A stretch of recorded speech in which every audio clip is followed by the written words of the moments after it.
What up, nerds? So we are on to day number 3 of our December world building challenge. Today's theme is technology. And instead of me kind of just going off the top of my head like I did the last 2 days, I did take some time earlier this morning to did a couple different things actually. Where are we at? So I redid the map just to make it look a little less crappy. Put a little bit of effort in, if you can call MS Paint effort. And what I thought the best way to approach this would be is go region by region and talk about the different technology, maybe touch on the culture a little bit. I'm sure that'll be another prompt down the road. I don't really have anything for this middle area here that they have called No Man's Land, just because it's, it's No Man's Land is basically like where all the roads are going to be. I should have put those in. And there may be some like small villages here and there, but they don't have a defined culture, so to speak, is what I'm feeling so far. But yeah, let's get into it. So as far as technology goes, just to give you like an idea for this world, so I want this to be similar to like a Game of Thrones world, like medieval-ish, but there's still things that they have. Like there's no guns in this world, right? Like World of Warcraft is kind of medieval, but they have guns, or boomsticks, not like AKs or anything, but old school shit. So I don't want anything like that. I wanted to try to get creative with it a little bit. And yeah, so we're just going to get into it. So starting up here. Now I don't have... I suck with names. That's probably something I'll have to get better with for sure. So right now, I got Icy, Seaman, Royalty, Desert, and the Secret Forest. I will never forget how to spell desert because my mom told me dessert has 2 S's because you always want a second helping. Obviously, desert only has 1 S, so that's how I always remember that. We're going to start with Icy over here, and I will get my notepad out. The gist of the Icy people, and I want you to think like, Nordic, Vikings, Assassin's Creed Valhalla, seafaring, raging, pillaging, that kind of thing. Not exactly, but they're going to be hard people. They're going to be foreigners that came over from a different land, I think is what I decided. And they brought some of their own unique things since that.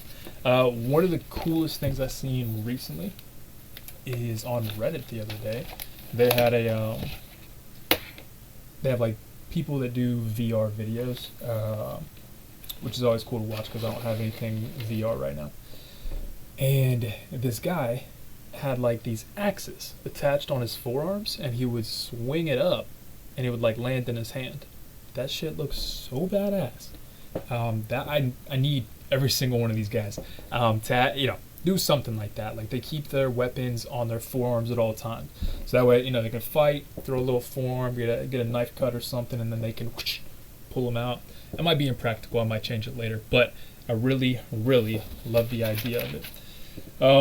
So they're an older, I don't want to say race, but people. I guess they're an older people. This sounds a little generic, but I'm gonna roll with it. So because they're older and they come from another land, far away, they have knowledge of, I don't want to say ancient language, but they know the true names of things. I know they did something similar to this in like Aragon. If you know, the true name of something, you have power over it. So one of the pieces of technology I wanted these guys to have is runes or wards, whatever you want to call them. But say they know the word for fire, the true name for fire, not just whatever it is in the common tongue. Then they can put that rune on a sword or an axe or whatever, and it will give it fire properties. So it'll turn into flame, or the true name. I want something to be able there, something to where you have to go there if you want to learn these kind of things. You're not going to be able to go to the rest of the map and figure out rune building or the true language of names. you got to go up there to do it. So I thought that would be really like a cool thing. And then yeah, weapons attached to that. Yeah, I actually didn't do much too much for those guys. So older, rune building, the ancient language and everything. Weapons on their forearms with like a mechanism that'll pop it up into their hands. And then, oh, they are also going to be the creators of the card game I'd like to have.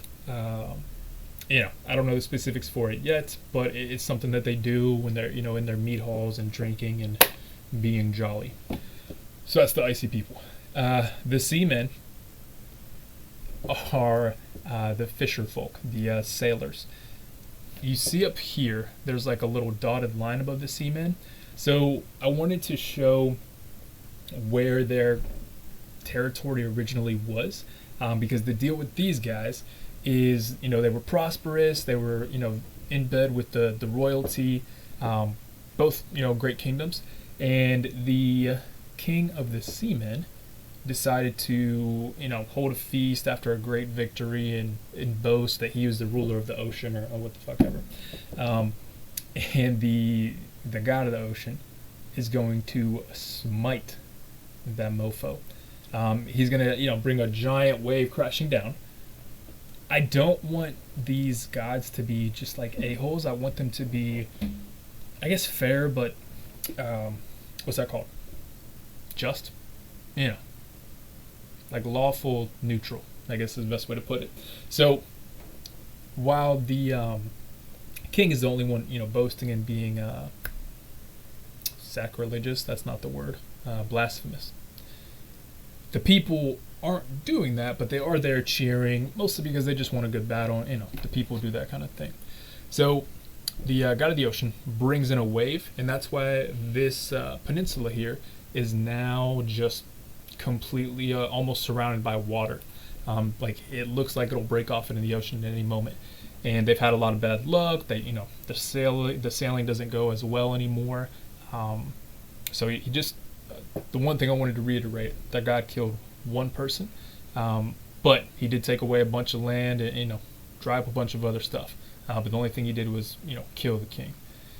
So yeah, that's those guys. Theirs aren't going to be as crazy. Their main thing that they do is, since they kind of have like you know, water on both sides of them, they're going to be big for porting and over goods and services to and from the icy kingdom and the royalty kingdom, and, you know, all that good stuff. So that's how they make their living. They're honestly kind of living at the, you know, mercy of these two massive kingdoms on the sides of them, just because they help them so much. So as far as technology goes, obviously they're going to be really good fishers, sailors, swimmers. They're, you know, they have, like, I was thinking knot techniques for fishing that, you know, other people don't know, ways to build boats that they can share with other people, especially the icy people maybe take a very big interest in sailing. Other than that, though, I don't have yeah, I put more backstory than them in them than the technology so much. They're just very poor, very people. One thing I will bring up in this game world is when I mentioned I kind of want to make it like Game of Thrones. Game of Thrones is a fantasy world, but it's pretty realistic, other than, you know, the dragons and all that. But the one thing that's just kind of, like, I guess, out there that you don't think about too much, just because they don't shove it in your face, is they have seasons, winter and summer and spring, whatever, that can last for years. And that do last for years, I should say. And then that's kind of the premise of the end of Game of Thrones, is like the long night, and it's going to be winter forever, and they have to stop it. I love that, and I really love how subtly it's done, because they just don't, you know, shove it in your face every chance there is. It's in the background, and you know what's happening. So I love that. It's still in tone, and it's not out of the world. One of the things I thought would be cool in this world is for it to rain upwards. And one of the things that the seaman could do is have this almost like an umbrella looking contraption that captures the rainwater, and then they can use that as their water supply, so that they're not drinking the salt water of the ocean, things like that. That would be cool as far as their technology goes. But yeah, raining upwards, it's always very foggy in the Seaman Kingdom. Also, royalty. So royalty, I'm still up in the air with, right? I don't know if I want them to be like Nazi a-holes, or if they're going to be, cool, pragmatic. Here's what we got. So they've been there since day one, right? Good relations with the seamen, because they have to get their get supplies from them, and that's how they get supplies from the Icy Kingdom as well. I would really like them to just be like intelligent, practical, big focus on education. Everybody in this kingdom, knows how to read, from peasants to the people higher up. They kind of have like their own little democracy type deal. There's no, king because they say it.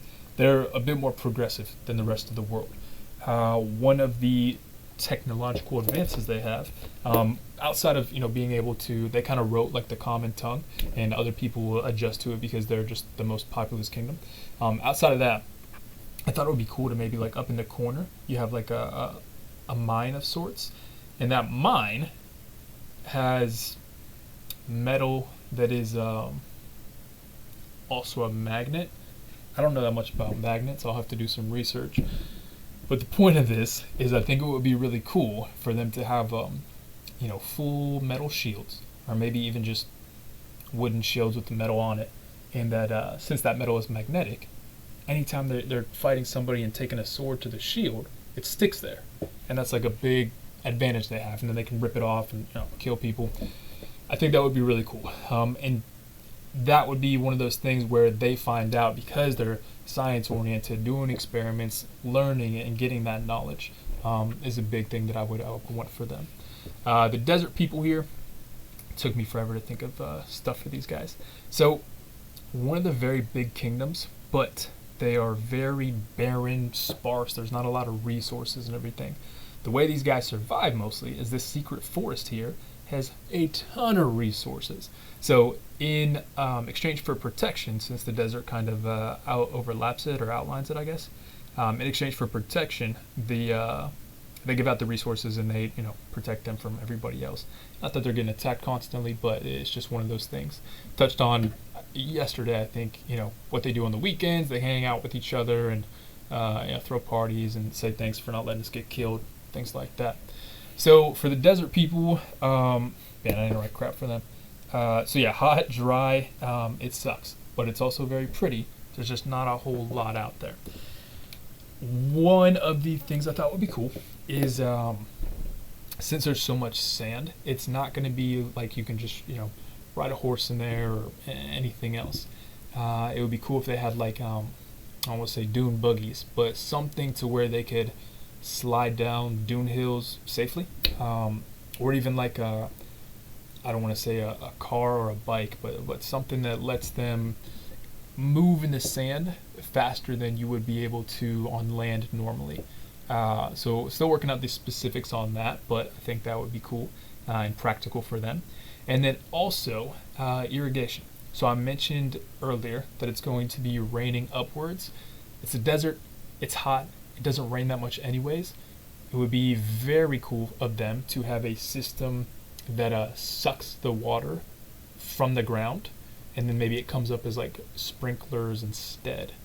I'll have to figure all this out, because if it rains upwards, you would think that means that gravity goes up, but it's not what it means. I'll have to do more thinking about that. But yeah, irrigation, because it's hard to grow stuff in there, so they don't rely completely on the forest people for to live, I guess. Like, they would still be able to survive without them, but it would be a much suckier way of life. So yeah, some of the people that are out in the more rural areas, they're gonna have to rely on that stuff, and eating like beets or something, I don't know. And then lastly, we have our secret forest folk.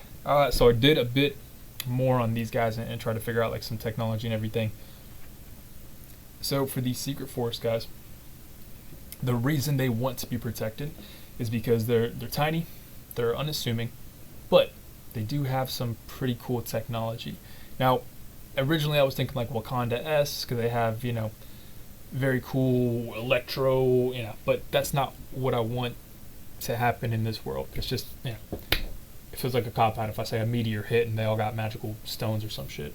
Well, that's kind of what I'm saying, actually. So because, why is this a forest in the middle of the desert? Why it's so lush? It looks random. So I think what we're going to say is that there was originally a volcano there. That volcano, exploded and was such a massive explosion that it collapsed upon itself. And since it's on the sea's edge and there's deserts around, it turned it into an oasis, maybe. I should put some water, like some lakes and shit in here, but I'll figure that out later.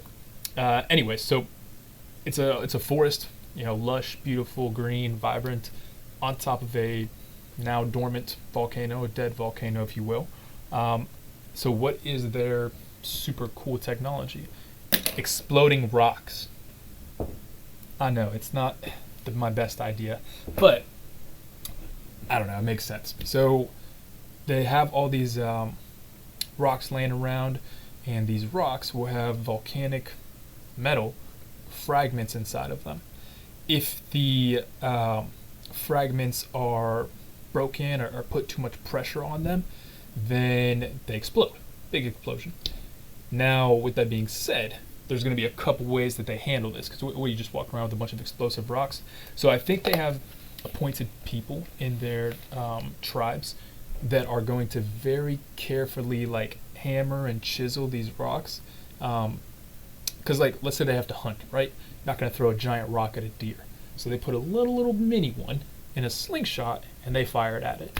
And then the deer explodes and it's yippee-ki-yay. So that's kind of where I'm at with that. Maybe they take, animal furs, and that's how they carry them around, wrap them up in animal fur so that they're not clinking and clanking and exploding on accident. Probably more work to do on that, but that's kind of where I'm at right now with the technology for my world. So yeah, I feel much better about the map. I'm sure this isn't the final, this is just me spitting out thoughts. None of this is concrete, and I'm sure things will change here and there for sure. So tomorrow we're going to move on to the history portion, and we're going to talk about heirlooms. Heirlooms. It's going to be a complicated one because it's very what's the word I'm looking for? I don't want to say niche again because I feel like I say that so much. But I just think that's more personal, I guess. We'll get into personal stuff. Maybe tomorrow I'll introduce some characters I've been thinking about too. I think that would be fun. Awesome. Okay, so day 3 is in the books. I'm actually going to start posting these to Reddit so that I can have more than 2 people watch my videos.